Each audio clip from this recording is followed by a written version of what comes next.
بهدأة الليل عاد الطيف يسألني أهذه أمتي نامت ولم تقمي أهذه أمتي باعت كرامتها وحين سيمت بها الأمجاد لم تسمي أهذه أمتي والكفر يقهرها من بعد ما قهرت صهيون بالقيم أهذه أمتي ضاعت مفاخرها أضاعها سسة الأطماع والسلم أهذه القدس قد زكت مآذنها ما عاد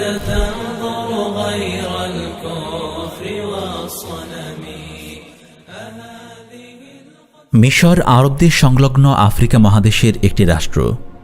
আধুনিক ইতিহাসে অষ্টাদশ শতকের শেষ দিকে মিশর দখলের জন্য ইংরেজ ও ফ্রান্সের মাঝে প্রতিযোগিতা চলমান থাকে। ব্রিটেন বিশেষভাবে মিশরের প্রতি গুরুত্বারোপ করে, কেননা মিশর এশিয়ায় তাদের দখলকৃত কলোনির গমনপথে অবস্থিত ছিল। 1789 সালের নেপোলিয়নের হামলায় মিশর দখলের পর ব্রিটেন নৌবাহিনী প্রেরণ করে। 1801 সালে ফরাসি বাহিনী পরাজিত হয়।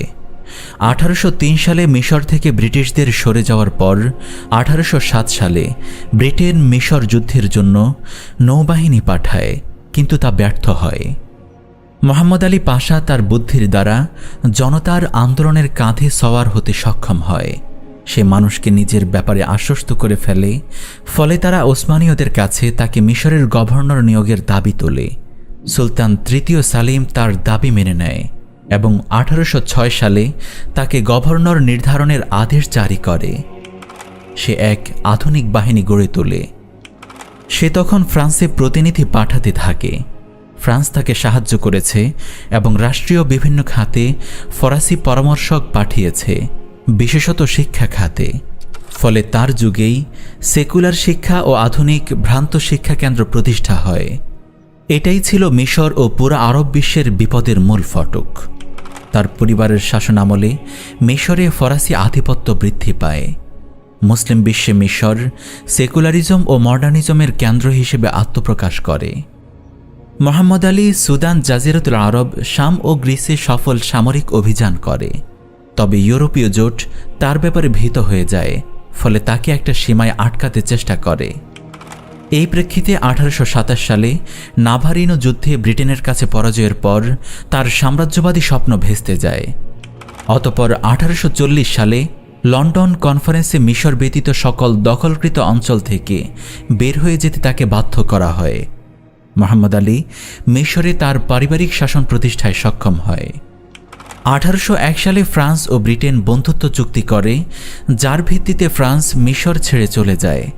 1882 সালে ব্রিটেন মিশরে হামলা করে। তারা তখন ইস্কান্দারিয়া দখলে সক্ষম হয়। অতঃপর তেল আল কাবিরের যুদ্ধে আরবীয়দের পরাজিত করে কায়রো দখল করে এবং আরবি বিদ্রোহ পূর্ণভাবে নিঃশেষ করে। তবে ইংরেজদের বিরুদ্ধে রাজনৈতিক প্রতিরোধ আন্দোলন মোস্তফা কামালের নেতৃত্বে চলতে থাকে। এই সময়ে ব্রিটিশ সরকার নিজেদের প্রতিনিধির মাধ্যমে মিশরকে শাসন করতে থাকে। তাদের মধ্যে অন্যতম ছিল লর্ড ক্রোমার। লর্ড ক্রোমার মিশরে মুসলিমদের বন্ধু সেজে সংস্কারের নামে মডার্নিজম, ফ্যামিনিজম সহ নানা পশ্চিমা মতবাদ ছড়িয়ে দেয়। সে মুসলিমদের ভেতর থেকেই একদল সংস্কারকামী বুদ্ধিজীবী তৈরি করতে সক্ষম হয়, যারা এসব মতবাদকে ইসলামের পোশাক পরিধান করাচ্ছিল। জামাল উদ্দিন আফগানি, মোহাম্মদ আবদুহু, কাসেম আমির সহ বিশাল একটি ধারা তৈরি হয় সংস্কারবাদী নামে। 1919 সালে স্বাধীনতা অর্জন এবং মিশরের ওপর 1914 সালের চাপিয়ে দেওয়া ইংরেজ নিয়ন্ত্রণ বিলুপ্তির দাবিতে সাইদ জালুলের নেতৃত্বে বিপ্লব হয়। এই বিপ্লব ব্যর্থ হলে মিশর স্বাধীনতার জন্য সংলাপের পথ বেছে নেয়। 1936 সালে মোস্তফা নুহাস ব্রিটেনের সাথে চুক্তি করে, যেখানে তাদের আংশিক স্বাধীনতা অর্জিত হয়। সর্বশেষ 1952 সালে জামাল আব্দুল নাসিরের নেতৃত্বে সেনা অভ্যুত্থান হয়। বিংশ শতাব্দীর শেষ দিকে মিশরে ইসলামী আন্দোলন গড়ে ওঠে, যা মিশর ও পুরো আরব বিশ্বের ঘটনাবলিতে গভীর প্রভাব ফেলেছিল। তা ছিল ইখওয়ানুল মুসলিমিনের আন্দোলন, যা শেখ হাসানুল বান্না প্রতিষ্ঠা করেছিল। তিনি মূল লক্ষ্য নির্ধারণ করেছিলেন ইসলামী খেলাফাহ ফিরিয়ে আনা, মুসলিমদের অবস্থা সংশোধন করা, ইসলামী শরিয়ার শাসনের দিকে দাওয়াহ দেওয়া এবং মুসলিমদের সকল সমস্যার প্রতিরোধ গড়ে তোলা। ফলে অল্পদিনেই তারা সরকার ও ব্রিটেনি কর্তৃত্বের সাথে দ্বন্দ্বে জড়িয়ে যায়। মিশর পেরিয়ে সিরিয়াসহ অন্যান্য অঞ্চলেও ইখওয়ান বিস্তৃতি লাভ করে। 1948 সালের আরব ইসরায়েল যুদ্ধেও তারা গুরুত্বপূর্ণ ভূমিকা পালন করে।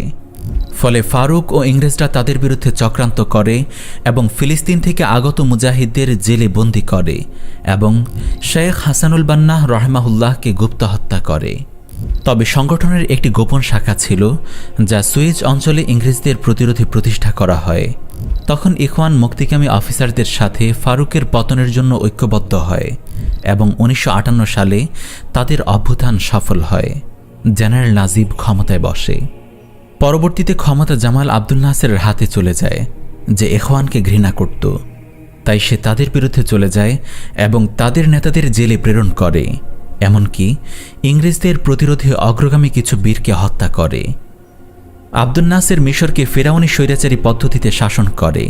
সে গোয়েন্দা ও নিরাপত্তা বাহিনী গঠন করে জনগণের রক্ত, সম্মান ও সম্পদ নষ্ট করতে থাকে। সে তার সকল বিরোধীকে দমন করতে থাকে। ইসলামী আন্দোলন ও ইখওয়ানুল মুসলিমিন ছিল তার এই নির্যাতনের মূল ভাগিদার। তার আমলেই সৈয়দ কুতুব রহিমাহুল্লাহ শহীদ হন। সে ইখওয়ানের অসংখ্য নেতা ও কর্মীদের হত্যা করে এবং জেলে বন্দী করে। তার শাসনামলেই ইসরায়েল সিনাইসহ সুয়েজ খালের তীর পর্যন্ত দখল করে নেয়। 1969 সালে আব্দুল নাসের মারা যায়। তার যুগে দেশে পুঁজিবাদ বৃদ্ধি পায় এবং সোভিয়েতের সাথে সম্পর্ক ছিন্ন হয়ে যায়। তার পূর্বের শাসনে ক্যান্সারের মতো বৃদ্ধি পাওয়া বামপন্থা রোধের জন্য সাদাত কিছু সিদ্ধান্ত গ্রহণ করে, যার মধ্যে ছিল ইসলামী দলগুলোর সামনে ক্ষেত্র উন্মুক্ত করে দেওয়া। সে ইখওয়ানের সব সদস্যকে মুক্তি দেয় এবং ভার্সিটিতে তাদের ইসলামী দাওয়াহ প্রচারের অনুমতি দেয়। ফলে দ্রুতই ইসলামিস্টরা ভার্সিটি, প্রশাসন ও পেশাজীবীদের মাঝে ব্যাপক বিস্তার লাভ করে। তখন সে আবার তাদেরকে দমন শুরু করে। 1980 সালে সে ইসরায়েল সফর করে একটি চুক্তি করে, যেই চুক্তিতে মিশরে ইসরায়েলের দূতাবাস স্থাপন করা হয় এবং সেখানে ইসরায়েলের পতাকা উত্তোলন করা হয়। ফলে ওলামা ও খতিবরা তার উপর হামলে পড়ে। তাই সে তাদেরকে জেলে বন্দী করে এবং 1981 সালে ইসলামপন্থীদের ওপর যুদ্ধ ঘোষণা করে, তাদের নেতাদের জেলে বন্দী করে। পরবর্তীতে আল্লাহ তাআলা ইসলামের কিছু সিংহকে তার উপর চাপিয়ে দেন, যারা তাকে সত্যিকার অর্থেই মসনদ থেকে কুকুরের মতো মাটিতে ফেলে দেয়। তাকে জামায়াতুল ইসলাম ওয়াল জিহাদের মুজাহিদরা প্রকাশ্যে গুলি করে হত্যা করে। তারপর শাসনের মসনদে আসে আরেক ফিরাউন, হোসনি মোবারক। সেও আমেরিকার দেখানো পথেই চলে এবং ইহুদিদের সাথে সম্পর্কের নীতি অনুসরণ করে। সে তার পুরো শাসনকালে জনতার উপর কারফিউ আইন চালু করে রাখে। মোবারকের যুগে মিশর প্রশাসন ইসলামপন্থীদের সাথে কঠিন যুদ্ধে অবতীর্ণ হয়। 2011 সালে আরব বিশ্বে একটি বিপ্লব শুরু হয়, যাকে আরব বসন্ত বলা হয়। আরব বসন্তে হোসনি মোবারকের বিরুদ্ধে মিশরের মানুষ আন্দোলনে ঝাঁপিয়ে পড়ে। শুরুটা সেকুলারদের হাতে হলেও এই আন্দোলনের পুরোভাগে ছিল সালাফি ও ইখওয়ানিরা। মিশরে প্রথমভাবে গণতান্ত্রিক নির্বাচন হয়। বিপুল ভোট পেয়ে ইখওয়ান ক্ষমতায় আসে। মোরসি রহমাহুল্লাহ মিশরের রাষ্ট্রপতি হন। ক্ষমতায় এসে তিনি মিশরকে ইসলামের মাধ্যমে ঢেলে সাজানোর পরিকল্পনা গ্রহণ করেন। সংসদে শরিয়াহ আইন ফিরিয়ে আনার চেষ্টা শুরু করেন। মোরসি রহমাহুল্লাহর এই ইসলাম প্রীতি ইসরায়েল সহ পশ্চিমা বিশ্বের সহ্য হয়নি।